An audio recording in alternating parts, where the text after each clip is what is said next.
I'm delighted to say Michael Verney is with us. Michael, good morning to you. How are you? How are you? We've set you an interesting / difficult task of talking about some of the best players you played against. This is kind of inspired by the couple of conversations that have happened recently, specifically around Ballyhale. The notion that Colin Fennelly isn't finished as an inter-county hurler is one very interesting thing. It's like just the little balloon has been floated. He said he fell out of love with the game. He's back in love with the game. He's only 33. He's been dominating. New manager. You know, somebody might decide that they like the cut of his jib, that he's got a very specific role he could play. You know, he's really let himself go as well. That's noticeable. And then also just the fact that TJ Reid is the GOAT, the source of that being Eddie Brennan. That's very interesting. Very interesting. I was only thinking, like, Eddie has played with probably 4 to 5 and many more of the best players of all time in DJ, Henry, TJ, Tommy and JJ. They would be the first 5 that would come to mind. So for him to put TJ right at the head of that conversation, I think is quite significant. Yeah. Recency bias or potentially, but it's just like, if you look at it, since TJ was dropped for the 2012 All-Ireland quarter-final against Limerick, and he was having conversations with Henry about whether he was going to, stay going at inter-county. And look at the last 10 years.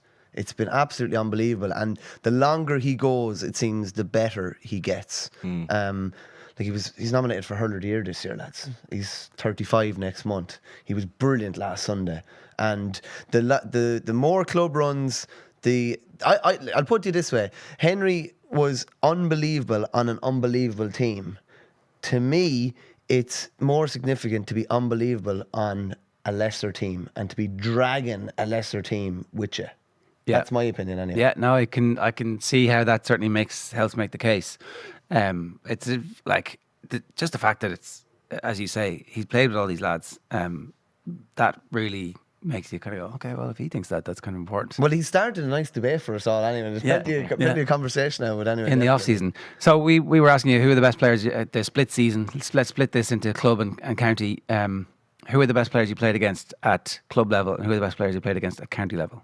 Yeah, club level would be first anyway. There was probably 3 to 4 that kind of sprung out. The first one I would have is Joe Brady from Coolderry and Offaly. Now, I marked him a couple of times when I ended up the other end of the pitch. He was centre back for Coolderry. But here's a guy who... Can you give us an era, sorry, for people who are wondering? He would have only finished playing for Coolderry in the last couple of years. He would have definitely played senior with Coolderry probably from 2002 to 2000 and... He scored the winning goal in 2015 county final for Coolderry when pushed up full forward. But here's a guy who probably shouldn't have been hurling. He needed, I think, double hip replacement, and he was centre back, and he was literally unstoppable at times. You put the ball anywhere down around that 45, 65, the hand goes up, you get denied, the ball comes back down.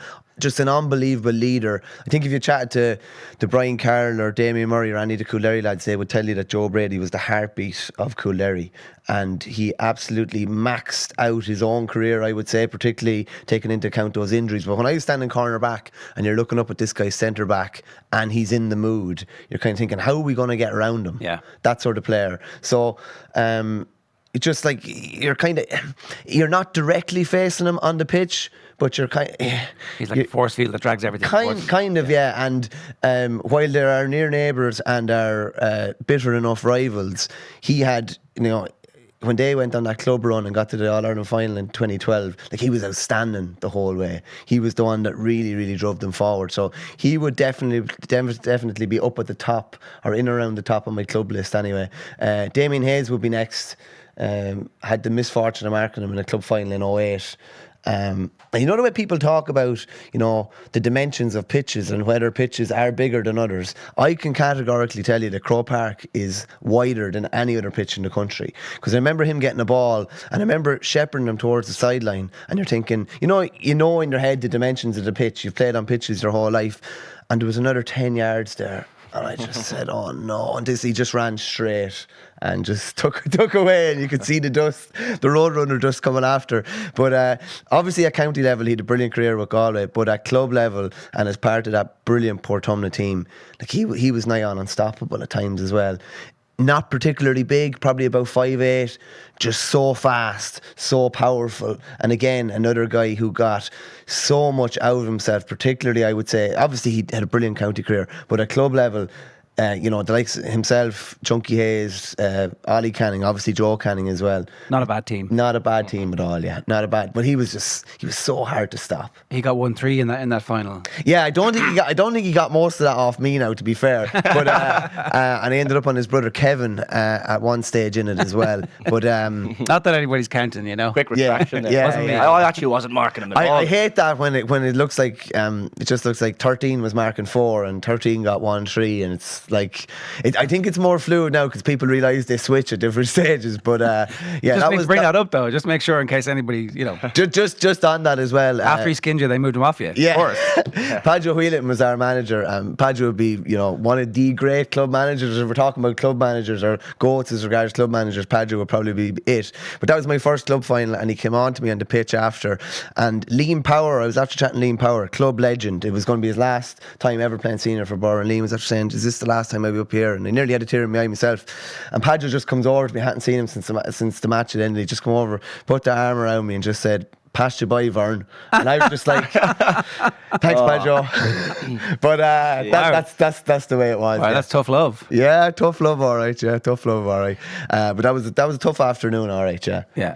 Yeah. It's okay to have. Is that not like? That's brutally honest, though. You'd be thinking about that for a couple of weeks afterwards. To be honest, for years later, it was a bit. There's some great Padjo stories that I couldn't tell on air. That's one that I could tell on air. But I actually thought I was probably in the top 5 of the lads that played for Borough that day. But sure, listen, he obviously thought different. I mean, you might have been. It's just that Portumna team were so amazing, isn't it? Yeah, we actually got a great start that day. But they were on another planet. Joe was actually quiet enough that day. But Andy Smith was the one that really stepped up. He got 2-2 that day, and we were well beaten in the wind-up. We were talking there about Matt Doherty maybe needing the tough love from Antonio Conte a couple of weeks ago. You must have been one of those players that needed the tough love, and Padjo knew that. Not really. No, there's tough love and there's tough love after an All-Ireland final. Like, you're building me up. I would have appreciated an arm around the shoulder. There are players that need it, but I suppose some managers know that they can say anything to certain individuals and they'll keep coming back. Whereas, if you said that to somebody else, they'd probably get discouraged maybe, But I was probably always going to keep coming back anyway, just a pig for hardship. Okay, so Damien Hayes is second on your list. The strength is the other thing, like the speed and the strength is combined. That was good, just a great eye for goals and big games as well. Like, always stood up for Galway in those matches when the rest of the team was down as well. So yeah, that's a good sign. Who's your third one? Owen Reid would be the third one. Owen Reid from Ballyhale. So he actually didn't play last Sunday, but he picked up his 11th Kilkenny Senior Hurling Championship medal along with TJ and along with Colin. I was chatting to Jackie Tyrrell about this last week, and he said when they were playing the Shamrocks, they'd tag Henry, they'd tag TJ Reid, they'd tag Cha, and then Owen Reid would hit you for 1-3. He was that type of player. Maybe didn't get as much attention because there was bigger names around him, and obviously he's TJ's older brother, but just an unbelievable club man. I think he has All Irelands at every level: minor, 21, senior, colleges, club. I think he has a Fitzgibbon as well with WAT. He's one of these guys that probably floats under the radar somewhat, but just an unbelievable talent. Lovely left side. Always delivers and is still delivering now. He must be 37, probably going on 38 now, but just an unbelievable club player. Played a bit with Kilkenny and was in around squads. Remember him starting a Leinster final one year, but probably not the epitome of a club player, but just an unbelievable club player, a player who absolutely excelled at club level and is still excelling now. You would have been marking him directly? Yeah, marked him in a Leinster semi-final actually in 07 when we beat them actually, but he was the sort of player that, and I'd probably talk about this when I move on to one of the county players, he's the sort of player that if you are thinking about your own game and getting on the ball and trying to get on the ball and have an impact on the game, he'll just skin you for 2 or 3 points. Right. He's the sort of lad that you have to keep that razor focus on. If you give him, it's like Patrick Horgan, if you give him half a yard, it'll just be a little flick of the wrist and it'll be in the back of net or over the bar. So he was a guy that you had to keep. If you kept close tabs on him, you probably wouldn't touch the ball, and he wouldn't either. But if you wanted to go and hurl loads of ball that day, grand, you'd hurl loads of ball and he'd hit you for 4 points probably. Were you always a cornerback at the start? Yeah, pretty much. Still now, maybe moved over to fullback playing. We have a senior B team in Borough now, but yeah, always in there for my sins. Yeah. Right. when you talk about Owen Reid being really good off his left, like, do you have time during a match to be thinking about that and actively thinking, right, let's get him on his right? Not that his right was any weaker, but when you know someone is really strong off a particular side, is that consciously in your head during a game, or is just too much happening that it's not really a thought, I guess? No, it would be if a guy is predominantly one-sided. You'd always say, even when you're coaching a team, at least, show him to the other side, and if he's going to score, make him score off his weaker side. So no, it would be something, and you try and get it ingrained in you. The only problem there is Owen Reid would have been fast. Now, he wouldn't have been maybe as fast as a Damien Hayes. Yeah. Whereas, if Damien is one-sided and you show him to one side and you're shepherding him there, then he can skin you for pace on the other side. Whereas, if a fella is somewhat one-sided and maybe doesn't have the pace to skin you as much, you can probably shepherd him maybe a bit more, should I say. Yeah. But if he has pace and he's one-sided and you keep showing that one side and he shows a sidestep and he goes the other side, then you've overcommitted and then you're in trouble. Rather than giving away a point, potentially giving away a goal, I suppose. Okay, so they're the club players. What about the county players? Well, there's only one man to start with, and that's John Mullane. So my worst experience on a hurling field was marking John Mullane. We played them in a qualifier in 08 down in Thurles, and we had beaten Limerick the week before in a qualifier down in the Gaelic grounds. Probably, if you asked a lot of the Offaly lads, it's probably their best moment hurling with Offaly. They were beating All Ireland finalists the year before. I was marking Andrew O'Shaughnessy, kept him quiet enough by his standards. I think he scored a point or whatever. Fell in, kind of sleepwalked into the week after. And it's amazing how games can be so different. You could be playing cornerback and the ball mightn't come near you for the first 10 minutes. Within 10 seconds, the ball was in Milane's corner. I had fallen and he'd a point on the board. And already you're thinking, oh, I'm not on it today or whatever. And I wasn't, and he was. And I was gone after about 25 minutes, I'd say. Right. Yeah, and the fella who came on for me, he was subsequently taken off as well. Okay. It was that Mullane was on form, Owen Kelly was on form, Owen McGrath, the other corner, was on form. But it was just the pace of Mullane. And you were talking with Shane, like he's a player. John would even tell himself he's predominantly left-sided. Yeah. But he just had that pace where he could absolutely burn you as well.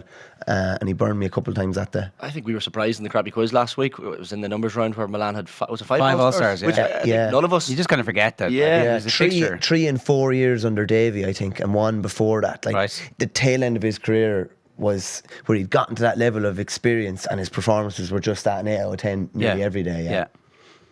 Yeah. It's an intoxicating mix of pace and determination, and I'd say strength as well. Maybe. Oh yeah, without a doubt. And the funny thing is, like, it's amazing how the wheel turns. So, like, I'd work with John regularly in the Irish Independent now, and I've said it to him a couple of times, and he'd always kind of laugh it off and say, you were a tough old cornerback. So I wasn't tough enough anyway.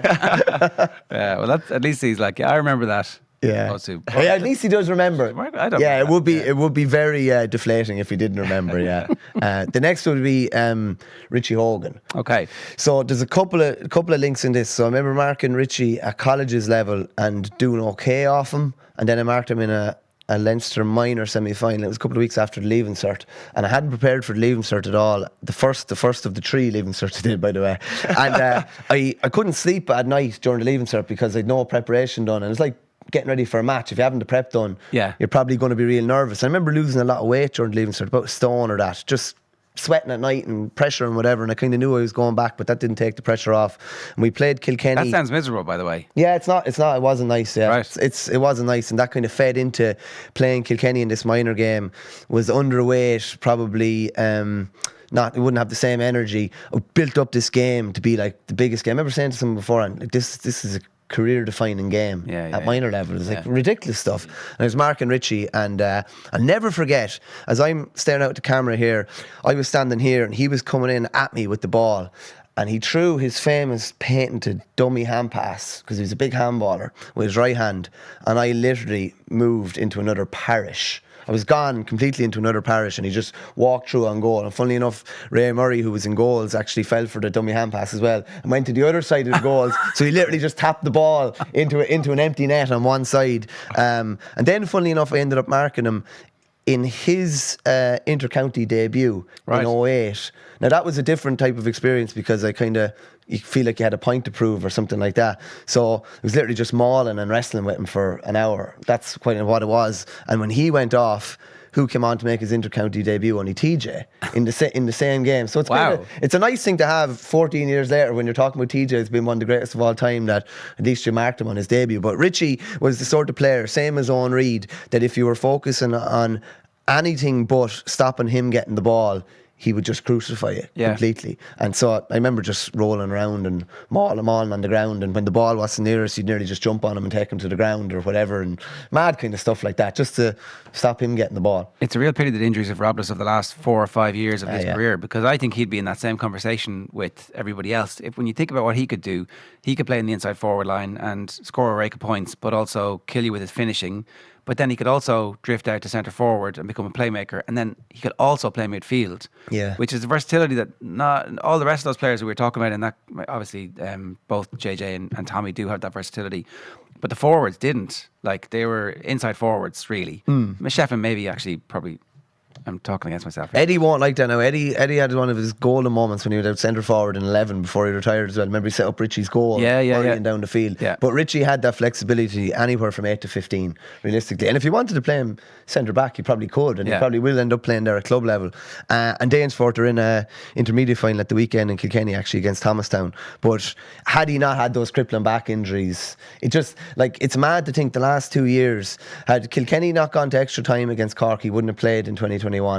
And his first bit of action this year was in the All-Ireland final when he came on. And you're thinking it's the dream scenario. He gets a point, and you're thinking it could be that kind of fairy tale ending. But it's those bit part cameos that he's been reduced to, unfortunately. Which is really unfortunate, because he definitely still seems to have, he obviously has the experience to be able to get involved in games at that level.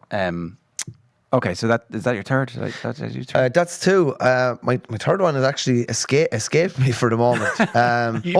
I was just saying, you must get Leaving Cert PTSD. A lot of people get those June nightmares, the recurring nightmares of the Leaving Cert, but you probably have them combined with Richie Hogan selling you the dummy. I mean, that must be a tough period of the year for you. June was this is the first kind of Leaving Cert I can remember that I didn't have this recurring. I do have a recurring dream. It's not just around the Leaving Cert. It's just like, it's this thing of, the dream is that you're back doing the Leaving Cert, but you think you know it all, so you haven't prepared as much, and you're going to get less points than you got the year before. And that's the dream. That's the part of it. That, and the other recurring dream is a hurling dream where the game is thrown in and you're in the dressing room and you cannot get your boots on. You're like, just can't get them on, and the ball is thrown in, and they're like, where's the corner back? Someone is standing in there by himself. So yeah, it's weird. It's weird. Those Leaving Cert dreams are a bit mad. All right. Therapy session this morning. I can't say, Jesus, this got deep quick.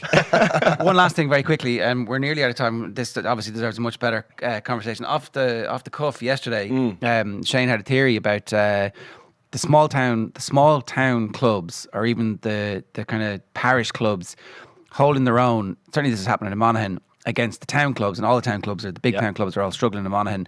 Somebody texted in saying that they're with an underage team in Kildare, and they constantly beat the bigger town teams. That, I think your theory is that it's about identity. Yeah, because Carrickmacross and Castleblaney were both relegated from senior to intermediate this year, and Monaghan Harps, the Monaghan town team, literally stayed in intermediate by the scruff of their neck, relegated from senior nearly to junior this year.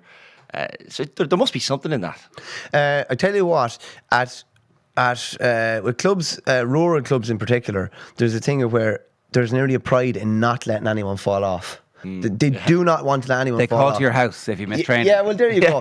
Kildare would be a prime example in Offaly. They'd have great numbers. Definitely have 3 adult teams, potentially 4, but they wouldn't let a lad slip away where at all possible, because I suppose it's such a part of an identity within the community. Whereas in town clubs, there's more distractions. There's rugby, there's soccer, there's, when you're young, there's girls obviously as well. There's different things going on that might take your mind off GA or whatever. But if you look at like Ballyhale, like I know you read out yesterday, Shane, Ballyhale has less members than teams in Kilmacud and Nafina, but you could count in one hand the amount of lads that they've let go. Like Owen Reid is still playing. Everyone will stay playing, and they'll stay going.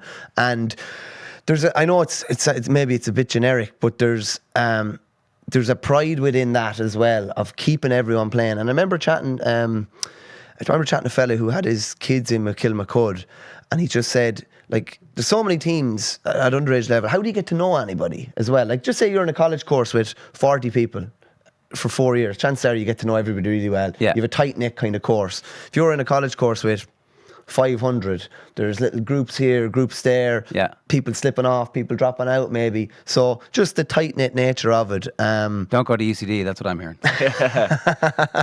I'm a UL man anyway, so we'd about 70 or 80 in our PE class, and we would have all been fairly tight or whatever. But it's more easy. I'd say it's easier for people to slip away. My third man was Patrick Horgan as well, by the way. Oh yeah, okay. Yeah, because I remember marking him in a qualifier. He was the sort of guy that would, like, I remember they said it about Shane Williams, the rugby player, like he'd find space in a phone box. He literally would. His wrists were that quick.